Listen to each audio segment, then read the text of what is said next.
Okay. Okay then. Okay. Okay. Hello. Yeah, Welcome, let's start. welcome, welcome, welcome back to our Communication Mastery Hub.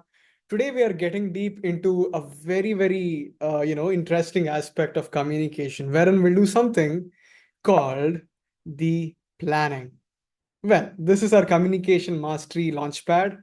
And so planning plays a very crucial role, be it building a house, studying for your exams, organizing a particular event, and even in communication. So, Akka, it's been a long time since we have met together, and it's been a long time since the classes were resumed. So, today, the entire session is based on how do you structure or how do you actually plan for a session which you will be taking, be it in a classroom, for anyone for that matter, communication. How do you plan it? The entire thing is sourced from a very quality resource. So I'd like to start now. The first thing, first things first, the entire experience of communicating is like telling a story. It's like a movie wherein you have a very catchy intro, a body, and a conclusion. Everyone says this, be it in letter writing, in anything. We all say there's an introduction, body, and conclusion. But something which makes a person's speech different from everyone else's is what is the plan behind it or the structure behind it. So certain things which you need to address forefront on the face is number one, who is the audience which you're referring to? Next, it's what is the purpose for why you're actually speaking? Why are you communicating? Why are you communicating? What is the purpose behind it? What is your message? So these are the three questions we'll be addressing today. And today we'll not just see as to what these questions are, but we'll also see that when you are speaking or when you are about to um, go on stage and present your presentation or do your communication, how should you ask these questions to yourself? Should you just ask, who is the audience? What is the purpose? Or what is my message? Or should you go deep? Should you dissect the question and go in and get clarity on very micro aspects of this particular question here? This is what we will be delving in today. So I hope we'll all have a beautiful journey into all these things. And here we go. First question, who is the audience? Now, this question is something which is very crucial when you are addressing your audience, because your audience can be varied. It could be children, it could be top executives of an organization, it could be parents, it could be anyone for that matter. In this case, what is the kind of approach which you will have to take? Let's say the case is with regard to speaking to small children. You can't explain quantum physics to them. You can only explain the things which they know. So the first thing which we can catch here is the knowledge of the audience. How much do they know? What is their horizon of knowledge, or from which particular culture do they come? What is their particular fields of expertise, which is the next thing. Knowledge is followed by expertise. Are they experts in culture? Are they experts in history? Are they experts in medicine, engineering?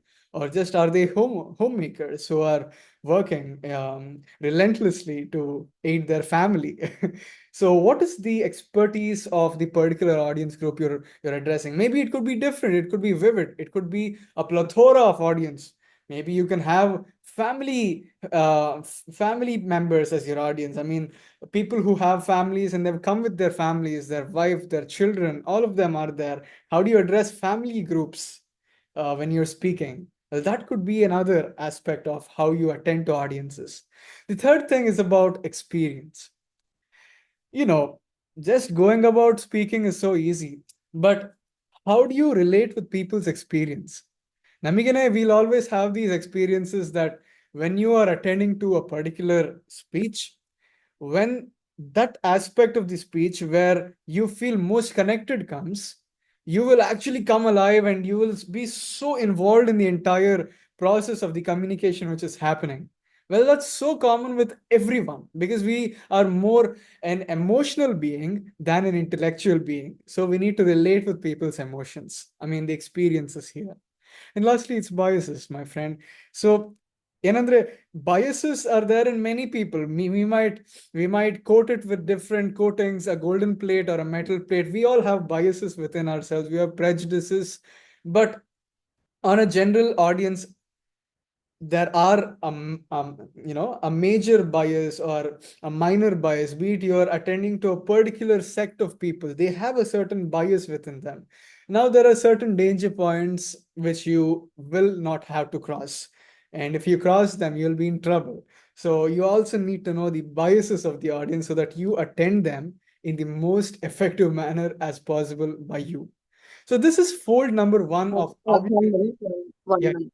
Can you explain biases one in biases, sure, sure. which you- An example of biases is, let's say you're attending a particular topic wherein it's so sensitive. It could be about religion, it could be about sex, it could be about nationalities, it could be about politics. You need to know the bias. Let's say you're speaking to a large group of women, and then if there is certain aspects of feminism which is altered, then the entire part of communication will go very nasty, and it will become very, the entire room will get disturbed. So to make communication most smooth and effective, we are supposed to know if the audience have certain prejudices. It could be against a religion, it could be against a sex, it could be against a habit, it could be against a nation. Let's say you are in Germany and then you speak something about Poland in a wrong way. There could be conflicts. Or you say something about Jews in a wrong way. Or let's say you are in our own country and you speak about certain other religions in a wrong way. Well, the entire thing could build a lot of havoc in the entire room. So knowing the biases of your audience becomes a very important role. So this was what I meant by biases. Did I clear that? Yes, yes, yes. Cool, cool, cool. Correct. Okay. So the next fold of this was the first fold of how you look at front the audience, how we look at them, just like who they are. The next thing is about how you look at each person in detail.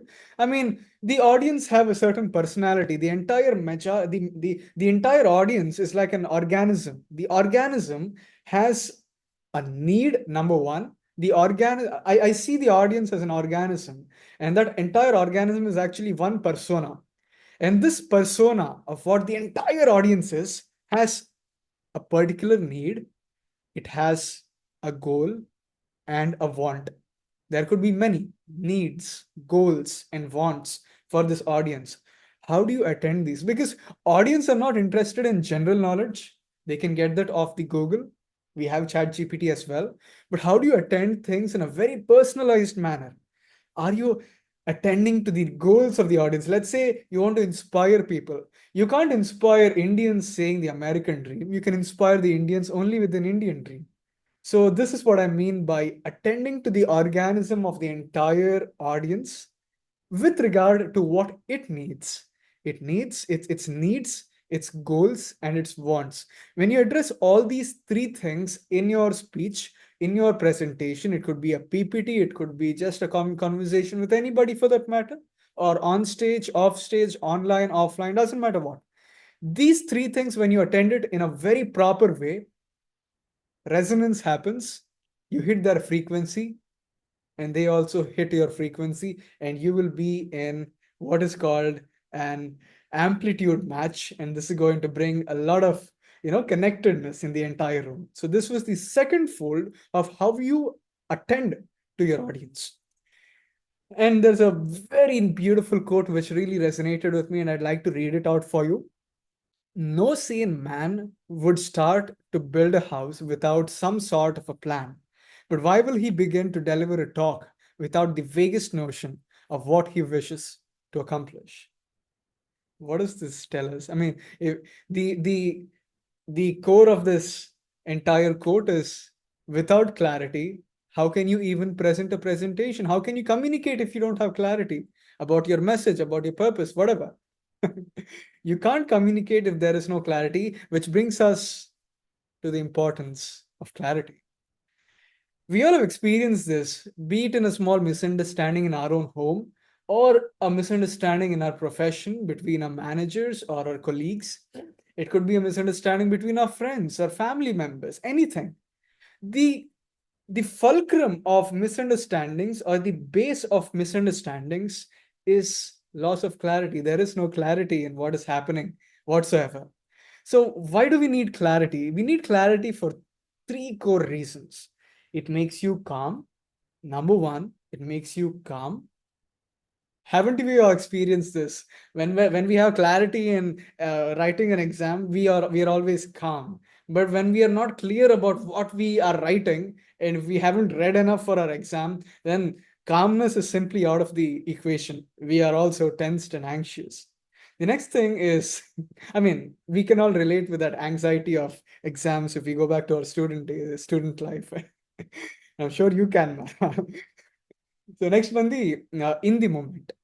So you come in the moment. You are present in the moment when you have clarity. But when you're not having clarity, you go everywhere else. You know, you are sometimes speaking about this. You're sometimes speaking about subject A, and then you go to subject B, C, D, E, F. You don't know where you are, and then you disorient yourself, and the entire thing becomes a series of confusions. And lastly, it's connecting the dots. Your entire speech is a sequential journey towards reaching a certain goal with many, many landmarks. And these landmarks can be connected one after the other when there is clarity in communication. It's like you have a clean road for reaching the destiny you want, in spite of having so many traffic spots wherein you stopped. That's about clarity. So after having clarity and after knowing who are your audience, what is the nature of it, how can you read the organism of what your audience is, the next thing which you will have to attend to is the purpose. Is there a purpose behind what I'm doing? In the famous book, The Monk Who Sold His Ferrari by Robin Sharma, he has a very beautiful quote. And the quote says this, that the it's I'm to paraphrase it, he says, the purpose of life is to live a life of purpose. That was something which was very catchy, and when I read it for the first time, I couldn't forget it. The purpose of life is to live a life of purpose. It's going like this and it's coming back. The purpose of life is to live a life of purpose. So the purpose of a speech is to make it really purposeful for the audience so that they have some core significance to even listen to you. So here's how you need to attend to this question of what is the purpose of your speech. First is information. The purpose of any communication generally is information. If you see communication in a logical way, why do dogs communicate by barking? Why do birds communicate by tweeting? Why do elephants communicate by vibrations? Why do you think people communicate? It's just for transfer of information.